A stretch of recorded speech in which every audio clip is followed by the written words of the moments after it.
नमस्कार शेतकरी मित्रांनो, लाडक्या भावाच्या चॅनलवर तुमच्या पुन्हा एकदा स्वागत आहे। शेतकरी मित्रांनो, या 5 योजनेचे पैसे तुम्हाला काही दिवसात मिळणार आहेत। त्यामध्ये काही योजना अशा महत्त्वपूर्ण आहेत की त्या जर तुम्ही आताच त्याची काम नाही केले तर तुम्हाला या पैशापासून वंचित म्हणजे की पैसे मिळणार नाहीत। तर शेतकरी मित्रांनो, ह्या कोणत्या योजना आहेत व या योजनेचा लाभ मिळाला आहे का नाही हे पण कमेंटमध्ये सांगा। चला तर व्हिडिओला सुरुवात करतो, पण त्याआधी नवीन असाल तर शेतकरी विकास नंबर 1 चॅनलला सबस्क्राइब करायचं आहे। शेतकरी मित्रांनो, तुम्हाला माहित आहे जे काही शेतकऱ्यांचा पीक विमा बाकी होता, जो 25% असो किंवा 2023चा 75% असो, तर हे दोन्ही पीक विमे शेतकऱ्यांच्या खात्यावर जमा करण्यास सुरुवात झालेली आहे। कारण की शेतकरी मित्रांनो, कालपासूनच बऱ्याचशा जिल्ह्यातील शेतकऱ्यांना 25% अग्रिमचे पैसे जमा झालेले आहेत। त्यापैकी काही शेतकऱ्यांना आता लवकरात लवकर 2023चे जे काही 75% आहे तो पीक विमा पण मिळणार आहे व त्याचबरोबर 2023चा म्हणजे की 75% तर मिळणारच आहे, पण 2024चा बी काही जिल्ह्यांमध्ये 25%चा मिळालाच आहे। पण जे काही 22 जिल्हे आहेत, या 22 जिल्ह्यातील उर्वरित शेतकऱ्यांना 75% पीक विमा मिळणार आहे। शेतकरी मित्रांनो, आता जे काही आपले माणिकराव कोकाटे साहेब आहेत, आजच राज्याच्या कृषी मंत्री बैठकीमध्ये 75% पीक विम्याला अनुमती देण्यात आलेली। त्यामुळे शेतकऱ्यांच्या खात्यावर येणाऱ्या काही दिवसामध्ये 75%चे पण पैसे मिळणार आहेत। जर तुम्हाला 75% पीक विम्याची पूर्ण माहिती पाहिजे असेल तर आपल्या चॅनलच्या डिस्क्रिप्शनमध्ये लिंक दिलेली आहे, त्या व्हिडिओला जाऊन क्लिक करा। त्यानंतर शेतकरी मित्रांनो, दुसरी योजना म्हणजे की नमो शेतकरी व PM किसान।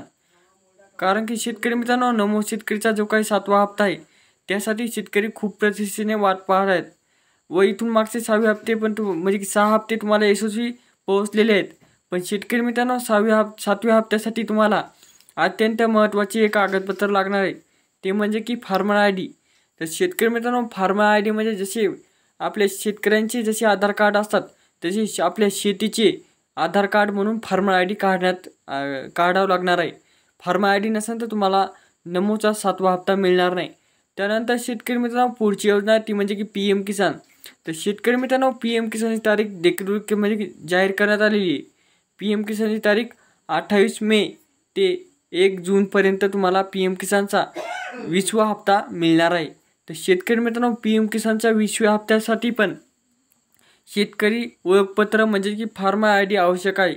जर तुम्ही काढली नसली तर फार्मर ID काढून घ्या, जेणेकरून 20वा हप्ता तुमच्या खात्यावर यशस्वीप्रमाणे पडेल। त्यानंतर शेतकरी मित्रांनो, लाडकी बहीण योजनेचे पैसे पण तुम्हाला मिळणार आहेत। व तसेच शेतकरी मित्रांनो, जे काही शेतकऱ्यांना तुषार सिंचन असो, ठिबक सिंचन असो किंवा विविध DBTद्वारे तुम्ही DBT प्रणालीद्वारे तुम्ही जे काही फॉर्म भरून तुम्ही तुषार सिंचन हे उचलले त्यांचे पैसे अनुदान रूपे तुमच्या खात्यावर पडणार आहेत। ते बी पैसे तुमच्या खात्यावर लवकरात लवकर जमा होणार आहेत, म्हणजे येत्या 2 ते 3 दिवसामध्ये। कारण की शेतकरी मित्रांनो, विधानसभेच्या निवडणुकीपासून बऱ्याचशा योजना ठप्प पडल्या होत्या, त्या योजनेचे पैसे पडत नव्हते, त्यामुळे शेतकरी चिंतित होते। पण आता DBT प्रणालीद्वारे प्रत्येक शेतकऱ्यांना पीक विमा असो, नुकसान भरपाई असो त्यांच्या खात्यावर टाकण्यास सुरुवात झालेली आहे। तर येत्या काही दिवसामध्ये तुम्हाला हे पैसे मिळू शकतात। ह्या होत्या 5 योजना। पण शेतकरी मित्रांनो, PM किसान व नमो शेतकरी इथून पुढे तुम्हाला लाभ घ्यायचा असेल व त्याचबरोबर पीक विम्याचा पण लाभ घ्यायचा असेल तर तुम्हाला शेतकरी ओळखपत्र फार्मर ID काढणे अत्यंत आवश्यक आहे। कारण की जर फार्मर ID नसेल तर तुम्हाला प्रत्येक कामाला आधार कार्ड लागत आहे, तसेच शेतीच्या प्रत्येक कामाला तुम्हाला इथून पुढे फार्मर ID लागणार आहे। तर अशा प्रकारची ही माहिती होती, ही कशी वाटली व त्याचबरोबर 25% अग्रिम तुम्हाला पोहोचला का नाही हे कमेंट करून सांगा। भेटूया नेक्स्ट व्हिडिओमध्ये, तोपर्यंत धन्यवाद।